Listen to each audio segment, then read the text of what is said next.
Então vamos começar, gente. Primeiro, boa noite, professor. Obrigado por participar aqui com a gente. E vamos começar logo com as perguntas.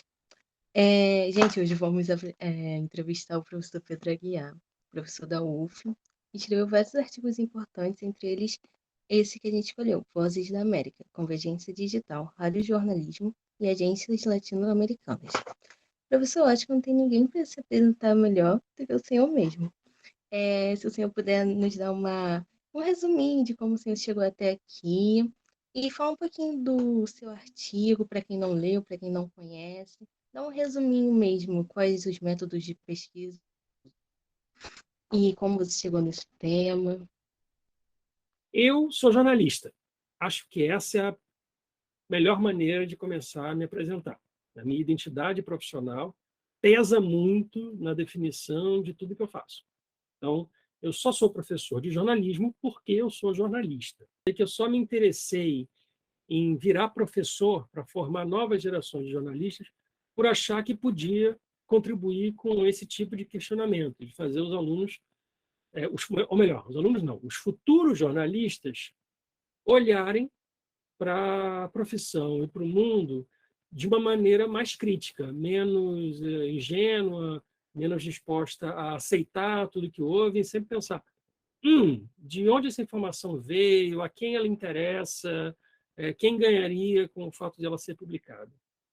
E aí eu me formei em jornalismo na UFRJ. Eu também estudei na UF, no IACS, só que não jornalismo, eu estudei cinema, e eu acabei não terminando o curso de cinema na UF. Então, assim, eu fui aluno da UF, mas não sou formado pela UF, sou formado só pela UFRJ. Aí, lá na própria UFRJ, enquanto trabalhava, eu já trabalhava como jornalista, trabalhei em jornal, trabalhei em rádio, trabalhei em revistas segmentadas, não revista que vende em banca de jornal, mas revista de empresa, e trabalhei em agência de notícias. E foi daí, inclusive, que veio o meu maior interesse de pesquisa dentro do jornalismo. Aí, enquanto eu trabalhava em agência, eu entrei no mestrado na FRJ. Aí terminei o mestrado, fui morar em São Paulo, trabalhei num site de jornalismo internacional chamado Opera Mundi. Fiz curso no exterior de formação de correspondente internacional, especialmente na região ali do leste europeu. Então, toda aquela área que fica entre a Alemanha e a Rússia é a minha zona de interesse. Eu fiquei um tempo na Sérvia, estudei na República Tcheca, viajei por quase todos os países ali dos Balcãs, Croácia, Eslovênia, Bulgária, Romênia. E aí fiz a minha tese de doutorado pesquisando as agências de notícias do antigamente chamado Terceiro Mundo, hoje mais chamado de Sul Global, que são os países subdesenvolvidos da América Latina, África e Ásia. Porque é o seguinte, eu tinha tido uma experiência de trabalhar em agências de notícias e tinha conseguido viajar e conhecer contextos profissionais de países ricos, de empresas com dinheiro, com orçamento. E eu fiquei muito mais interessado em saber como é que era feito esse tipo de jornalismo em lugares pobres, em lugares sem orçamento, em lugares com dificuldade de acesso a equipamento, de acesso a telecomunicações, de dificuldade de formação dos jornalistas. Tudo isso, para mim, era muito mais interessante do que pesquisar as agências que já nasceram em berço de ouro. Então, eu fiz essa tese. Eu tenho orgulho de dizer que essa tese ganhou um prêmio nacional de pesquisa em jornalismo, que é o prêmio Adelmo Genro Filho, concedido pela Associação Brasileira de Pesquisa em Jornalismo. Eu não digo isso para me gabar, mas eu digo isso porque, poxa, deu trabalho fazer aquela tese, então eu fico feliz pelo reconhecimento que ela teve. Uma vez, um professor muito experiente me perguntou assim: Pedro, como você se vê no futuro? Isso já tem 10 anos. Você se vê como jornalista ou como acadêmico? E o problema da pergunta não foi nem um lado nem outro, foi o ou. Eu sou filho de jornalistas e professores de jornalismo da UF. Então, isso me deixava assim, pô, a vida inteira eu vi isso como exemplo, né? Dá para ser as duas coisas. Mas aí, quando eu terminei o doutorado, eu vi que não, agora eu vou me dedicar 100% à vida acadêmica. Então, foi uma escolha de vida, de não trabalhar mais como jornalista em redação em relação ao artigo. Esse artigo um tipo de trabalho que a gente, no mundo acadêmico, faz com muita frequência, e quando a gente está fazendo mestrado e doutorado, a gente tem que fazer as disciplinas, e disciplinas do mestrado e doutorado, pelo menos na nossa área, não tem prova. A avaliação é sempre um trabalho escrito que a gente chama de monografia, um formato de artigo mesmo. Então, era uma disciplina sobre rádio, do professor Marcelo Kishinevski, lá na UERJ. E ele é um excelente professor, uma pessoa muito legal, inclusive é desses que também sempre foram jornalistas e acadêmicos, né? E o trabalho tinha que dialogar com os conceitos e os autores que ele trabalhou na disciplina e também com a minha pesquisa. Então, para juntar Lé com Cré, eu peguei os serviços de rádio das agências de notícias que eu estava pesquisando, em particular as agências da América Latina. Naquela época, eu tinha tido a oportunidade de visitar pessoalmente 4 daquelas agências pesquisadas, a redação deles, né, para ver os jornalistas lá trabalhando. A primeira, a Agência Brasil, que é brasileira, fica em Brasília. A segunda, a Agência Andes, no Equador. E 2 em Cuba, que são a Prensa Latina, é uma das agências mais tradicionais da América Latina, e a ACN, Agência Cubana de Notícias. E foi incrível ver que todas elas tinham serviço de rádio, o que, como eu discuto um pouquinho no artigo, não é uma faceta tão bem lembrada do jornalismo de agências de notícias, que é muito associado a texto. Na ocasião, me pareceu um tema assim, pouco explorado.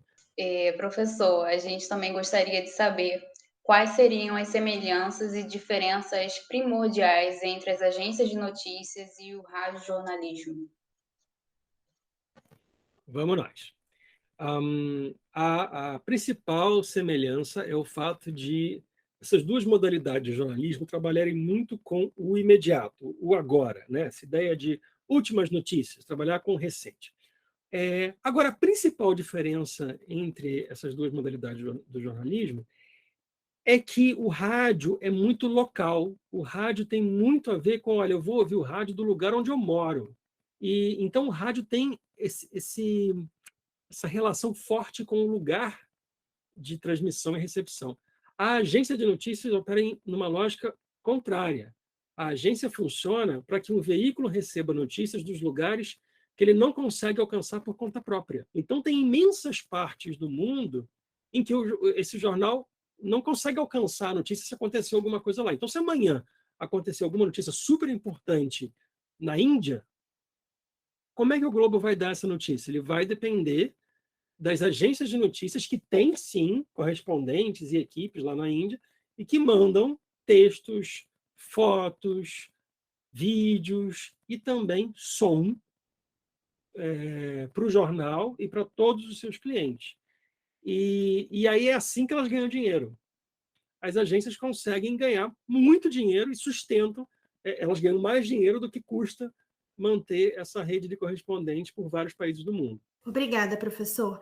Agora você poderia falar um pouco sobre os efeitos que o uso das informações produzidas pelas agências de notícias podem ter no discurso transmitido pelas rádios? Sim, tem diretamente a ver com essa diferença que eu pontuei agora. E se esse material é produzido localmente pela própria emissora, o ouvinte se identifica. Mas se o material ele é aproveitado de uma agência de notícias, o ouvinte estranha. Mas peraí, mas quem é essa pessoa que está falando aí que eu nunca ouvi antes? Eu não conheço isso aí. De onde esse veio? O que deu para perceber na minha pesquisa sobre as agências que têm serviço de áudio na América Latina é que elas conseguem fazer isso de um país para o outro em espanhol. Então, professor, qual seria a diferença das rádios independentes e uma rede de rádio, no que diz respeito à qualidade e diversidade do conteúdo e o formato das informações apresentadas? As rádios que fazem parte de uma rede, elas têm que obedecer a um certo formato. Elas têm a cabeça de rede, que é a matriz da sede, que determina o formato, determina a programação, as vinhetas, a frequência dos boletins jornalísticos e deixam para as emissoras que são afiliadas a produção do noticiário local. Para uma emissora que não faz parte de uma rede, ela, por um lado, ela tem mais liberdade, mas normalmente ela tem menos recursos, menos orçamento e menos audiência. Boa noite, Pedro. No seu artigo, você diz sobre as rádios e a convergência digital que, mesmo existindo novas formas de produção de conteúdo radiofônico, o controle sobre os canais continua nas mãos do grande capital. Com base nisso, a minha pergunta é: existem meios para que as rádios se tornem menos dependentes dos materiais fornecidos pelas agências de notícias do setor privado? Excelente pergunta, Núbia. Os meios existem, mas são caros, né? Em que várias rádios têm apostado, porque é uma forma de aproveitar a tecnologia digital e cortar custos na produção enviada pelos ouvintes. E aí, Núbia, a pergunta de como que as rádios, e talvez a mídia independente, de forma geral, pode fazer para isso é investir em apuração, investir em reportagem, contratando jornalistas profissionais formados em curso superior em jornalismo, que aprendam a técnica e saibam, né, que já cheguem lá sabendo a técnica de apurar, de checar, de entrevistar, de fazer as perguntas certas, porque isso que é jornalismo que faz falta nesse caos de informação e de desinformação que a gente vive. Agora, isso custa dinheiro. Como que os veículos podem não depender das agências? É só investindo em jornalismo profissional. Ainda nesse contexto, qual seria a importância das agências de notícias estatais para essas rádios locais? Perfeito. Excelente também. Isso foi exatamente o tema da minha tese, que eu pude tratar isso de forma mais demorada e detalhada do que no artigo. E o que acontece com as agências estatais? Elas normalmente dão prejuízo. Elas têm um custo operacional maior do que o retorno que elas têm. Até porque, em vários casos na América Latina, elas não cobram pelos seus serviços, elas fornecem de graça. Com isso, pelo fato de não ter fins lucrativos, uma agência de notícias estatal, ela pode fazer um tipo de jornalismo que uma empresa privada com fins lucrativos não faz. Obrigado pela resposta, professor. Você poderia explicar por que a rádio é vista de um ponto histórico como um meio de promoção da integração internacional na América Latina? Especialmente por causa do idioma. É isso. Entendi. Só uma pergunta extra, porque quando estava ouvindo você falando, me deu essa curiosidade de perguntar. Você acha que esse isolamento linguístico, radiológico e geográfico do Brasil contribui para o enfraquecimento da nossa noção de latino-americanismo? Acho sim, Samuel. Acho, com certeza. Acho que contribui sim. Como eu estava falando, o Brasil vive de costas para a América Latina. O Brasil é indubitavelmente parte da América Latina e, ao mesmo tempo, é muito diferente do resto da América Latina. A gente está num ano de eleição, então a pergunta que eu vou fazer é muito importante. Será que a transmissão de informações cada vez mais homogêneas pode ter alguma consequência na maneira como experienciamos a democracia, tendo em vista que boa parte do Brasil depende dessas rádios locais para ter informação? No sentido de que as agências de notícias elas não estão aí transmitindo os textos, o conteúdo que muitas rádios estão passando? Sim, é verdade, estão. Só que eu não acho que a gente possa dizer que as informações das agências são a maioria do que as rádios transmitem. As rádios têm recorrido a agências, só que, como eu estava comentando antes, fora das grandes redes, muitas emissoras de pequeno porte têm recorrido a esse material que vem dos próprios ouvintes. Pedro, hoje, assim, 2022, eu acho que o seu artigo é 2017. Hoje, você acrescentaria alguma coisa na sua pesquisa? Sim, acho que se eu fosse acrescentar alguma coisa, ia ser o papel muito maior hoje em dia das plataformas de streaming de áudio. É um tipo de serviço que não existia em 2017 e que está mais fácil de consumir e tem mais audiência hoje em dia. Então, com isso, a gente encerra a nossa entrevista. Agradecemos muito pelo seu tempo, por tudo que você falou, enriqueceu bastante. E é isso, muito obrigada.